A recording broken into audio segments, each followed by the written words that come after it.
Hello, my name is Joseph Rossitano. I go by Joey Hollywood online, and I was very hesitant on making this video. You see, I have been a part of the YouTube drama in the past, and it is something that I do not like to dip my foot into. It's not a good place to be. It makes you look terrible, especially if you're on the one like the expose end of it. And I just want to say that this is not an exposed video. This is not a drama video, or at least that's not what it's intended to be. This is not an attack on the Spoony one. I feel like this is something that should be talked about a bit more because it's definitely concerning. It's a problem that goes beyond just the Spoony one. More to the abuse of the Patreon system. Now, despite addressing that at the forefront, I know I'm going to get accusations of attacking, or my favorite, valid criticism. You see, Spoony has this many subscribers, and you have this many subscribers, so you're obviously jealous of him. You're absolutely right, Bobcat Goldwit. That's exactly why I'm making this video.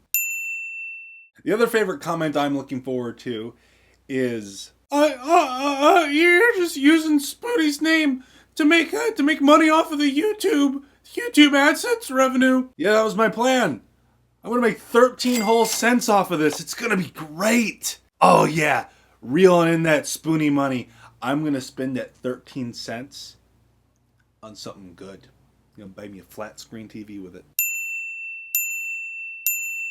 All right, now that we have that out of the way, I want to pretty much put put this all in context.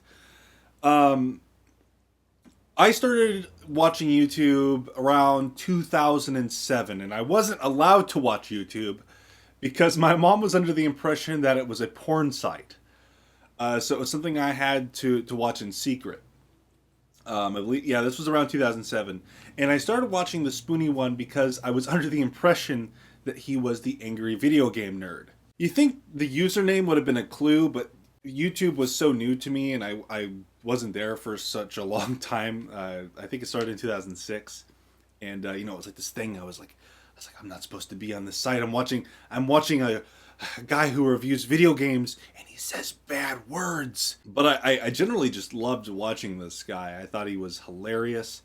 And as I grew into becoming a more YouTube personality myself, I actually started to really look up to Spoony. I thought then, and I still think now, that he is one of the most talented and funny creators on this platform. And I think that makes what happened even more sad.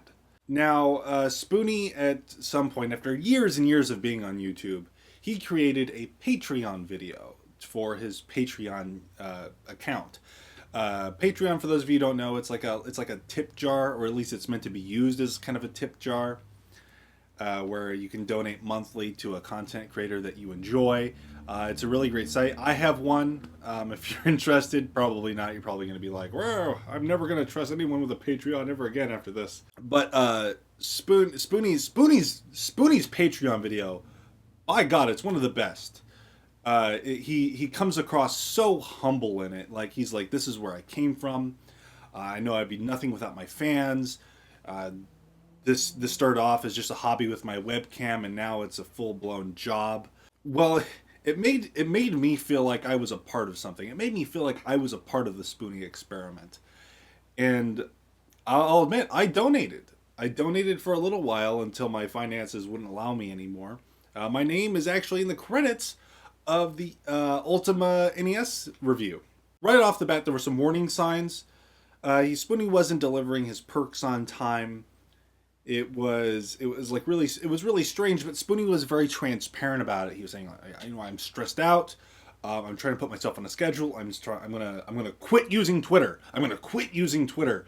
Something he never did, actually. He's still on Twitter 24/7, and he addressed it, and he was very humble in that. He was very humble in that video. I was like, oh, okay, I understand. Worry subsided. But then something happened, and I don't know what.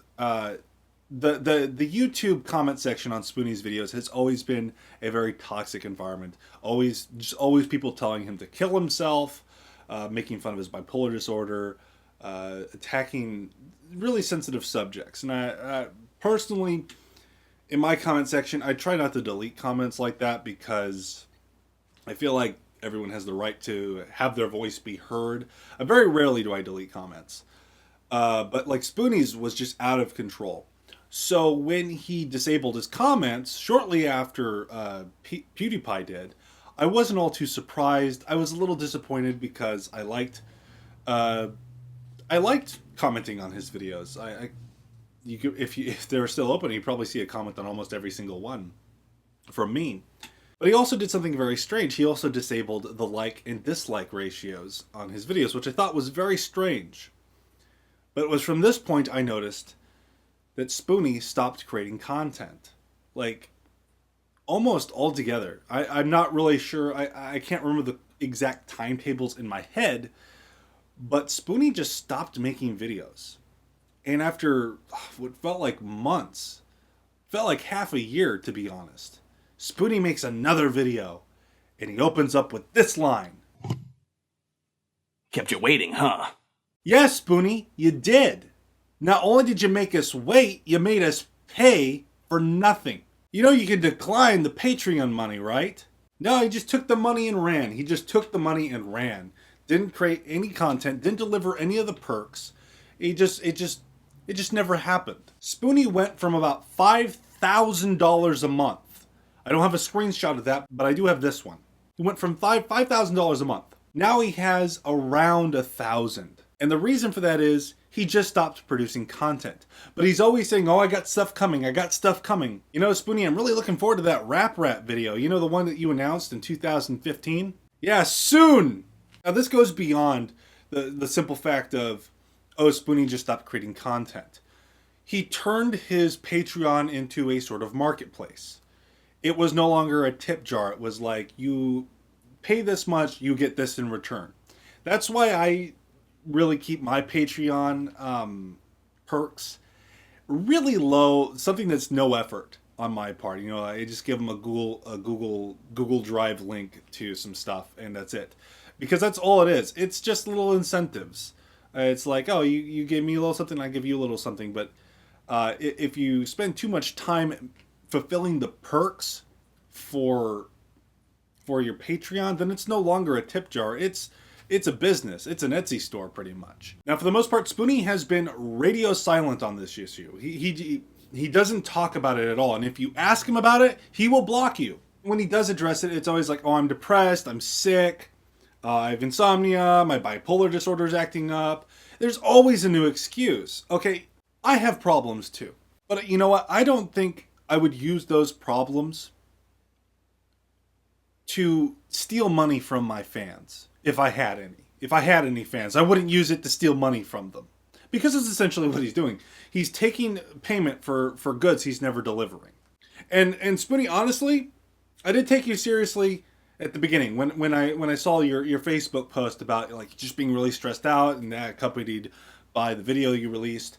I was like, oh man, Spoony's really stressed out. I hope he sorts this out. I was worried. I was worried about Spoony.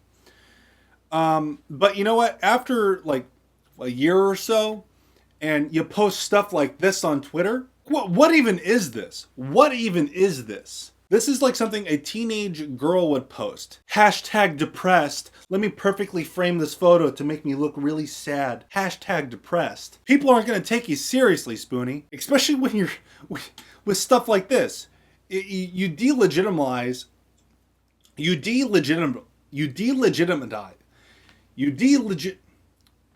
make people think you're faking when you do stuff like this. Reads messages. Lots of cruel, hate-filled people out there. Spending so much time just trying to hurt people. Very sad. Oh, do you mean these messages? The ones that your supporters left you on your Patreon profile? After you stole their money? And I feel like e-begging is a term that people throw around too loosely. Everyone's like, oh, it's e-begging. He has an Indiegogo, it's e-begging. Oh, he has a Patreon, it's e-begging.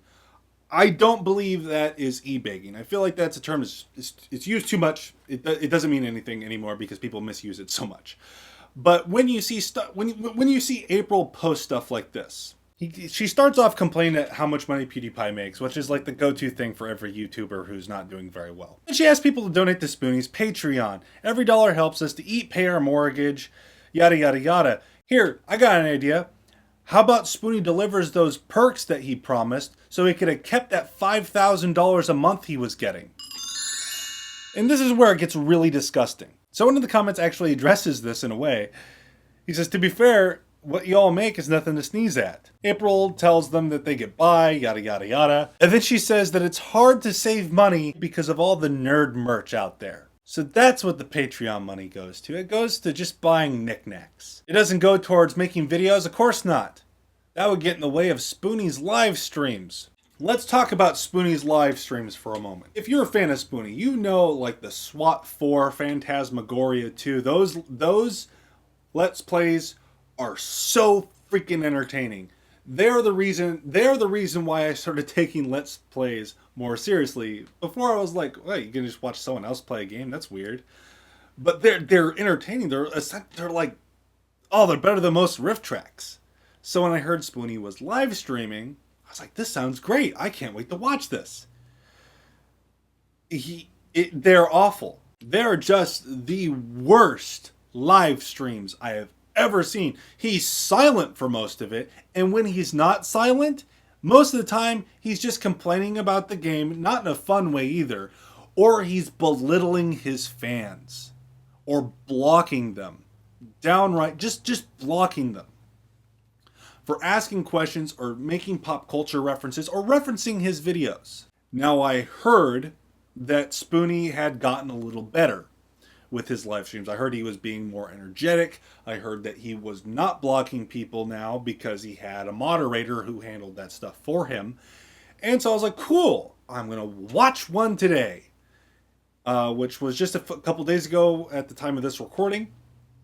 And well, he was more, he wasn't silent, because I remember, oh my God, back when he first started doing the live streams, I remember there was one where he was silent for 15 minutes straight. But this one, he was more engaging. He was a bit more energetic.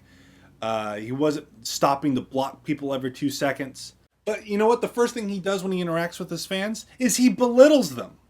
Hey, Kronos, you made an IT crowd joke about 10 years after that show has been taken off the air. That's great. I got that. I got that joke. That was good. That was good. You should keep making that joke.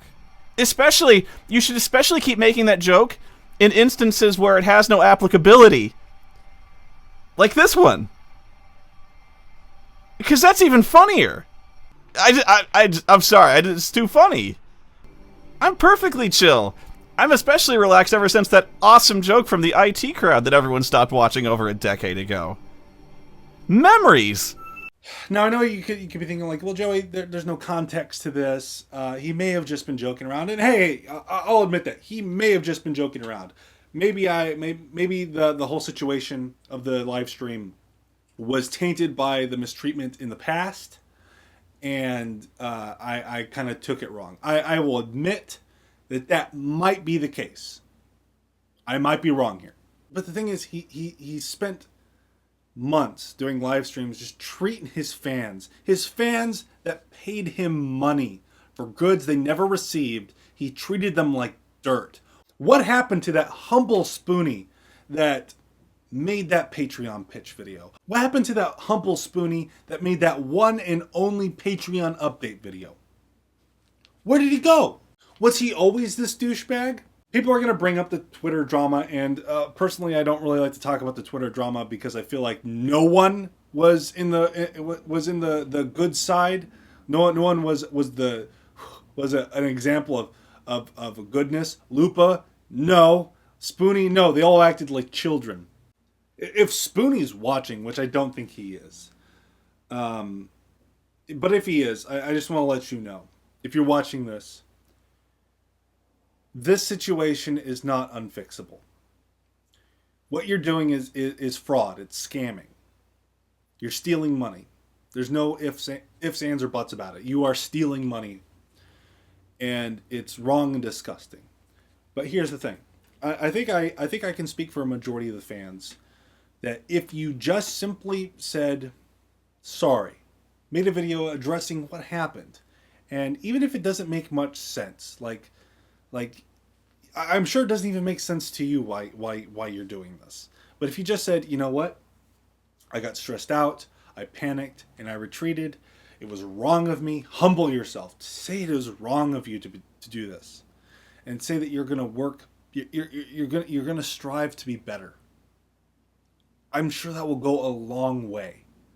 I'm sure your fans, your loving, supportive fans that have supported you through the high times and the low times will forgive you. And the ones that don't, as long as you change, the ones that don't matter. If you don't want to make movie reviews anymore, if you don't want to make video game reviews anymore, fine. You do you. If you want to make live streams where you bitch about your fans, good on you. You do that. But take some time to go to your Patreon and fill out that that's what you're going to be doing with their money.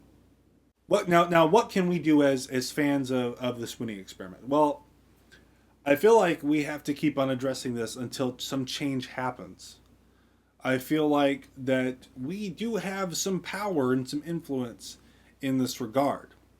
If we keep on addressing it, if this gets bigger to the point that Spoony has to address it and maybe realize that he's wrong, or if he does already know he's wrong, at least get him motivated to change. Like I said before, this is not meant as an attack. I'm mad at Spoony. I'm mad at him for being my hero for so long, just to disappoint me. I remember I always wanted to be compared to Spoony. That was like a thing. I was like, I'm gonna make YouTube videos. I'm gonna make movie reviews. I wanted people to say, I like that guy. He's like Spoony. And now I don't ever want to be compared to Spoony, ever. Oddly enough, I actually get compared to the Brad Jones Cinema Snob, and I don't think it's actually anything I do or my humor. I think it's just the fact that I review shot on shitty movies. But let's try to make 2017 the year where we made Spoony great again. Some guy that everyone liked said something similar, and I'm going to appropriate it for this. Let's make Spoony great again 2017. Let's do that. Spoony, if you're watching, we miss you. Come back to us. Bye.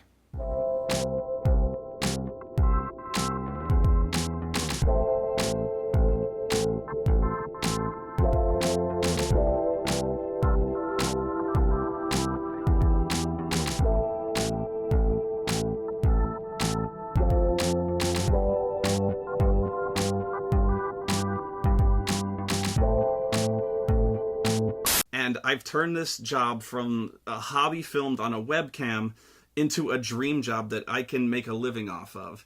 And the only reason I've made it this far is because of you. Don't tell me how to play. The generosity is unbelievable. I'm not worthy of it. I'm not worthy of it. Now is not a good time to smartass me. And so I try my hardest every day to make the show the best it can possibly be to live up to that generosity. Hey, Kronos, you made an IT crowd joke about 10 years after that show has been taken off the air. That's great. I got that. I got that joke. So I just wanted to let you know that I still remember where I come from, and entertaining you guys and making you laugh is the reason that I love what I do. You should keep making that joke. And your support is what keeps this show alive. You should especially keep making that joke in instances where it has no applicability. So I want to thank you for sticking around, and thank you for your generosity. I'm perfectly chill. I'm especially relaxed ever since that awesome joke from the IT crowd that everyone stopped watching over a decade ago. Memories. And he threw my ass off Mount Olympus.